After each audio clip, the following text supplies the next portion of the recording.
Wait a minute. Haven't you and I already discussed rather fully malware removal? Well, no. In the nugget prior to this one, where we took a look at security tools, I ran some anti-malware software. We removed what was considered spyware and cookies off the system, but I didn't really give you a formalized process. And CompTIA is great about giving us one. What to do when we have a real serious malware infection, unlike what you've seen me do in previous nuggets. So we know step one is to carefully identify, do we really have malware? Is it really a virus issue? We've talked about this, of course, in other nuggets. This is the tricky part, especially if we have like application crashes or systems locking up where it could be other problems that are causing those symptoms. If we decide and discover, maybe it's through scanning, that yes, we do have an infected system, we quarantine it. What does that mean for a PC or a mobile device? It means getting it off the network.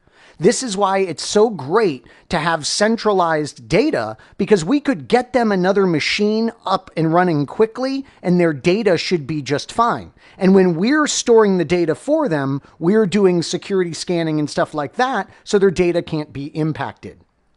Something else we need to do, think about it, is disable the system restore functionality.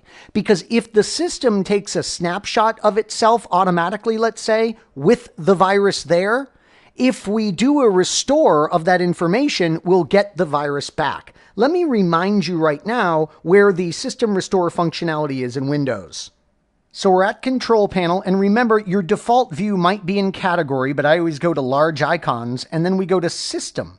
In the System tool, we go to Advanced System Settings, and there is a System Protection area. This is where the System Restore functionality is, and notice it's on for my C drive.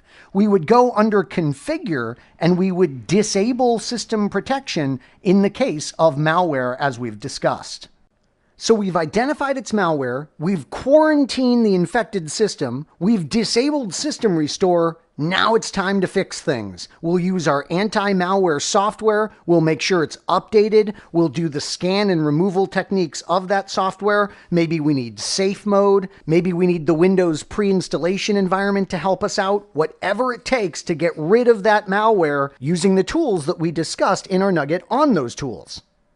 Now, when you have users that are very prone to achieving malware, the smart thing to do is to make sure real-time protection is enabled, so it's happening all the time, and that's where we can have a little performance hit, by the way.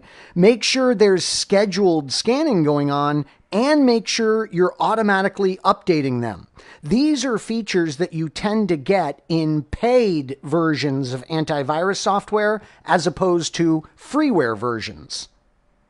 So you've gotten their system all remediated. Now what you're going to do is you're going to go back into the system restore, and you better believe it, you're going to turn it back on, and you're also going to create a restore point. We could say like after malware, and we'll create a restore point now that they're fixed. And obviously we're turning on the system protection again.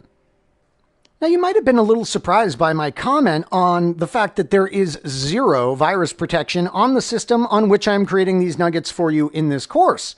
Yeah, I don't need it. Why don't I need it? What is the key? The key is I'm educated about how to not get malware onto the system. So education of your end users is the most important ingredient. Having them watch our nugget on symptoms, for instance, would be great, so they would quickly know if they have malware. So education is truly key.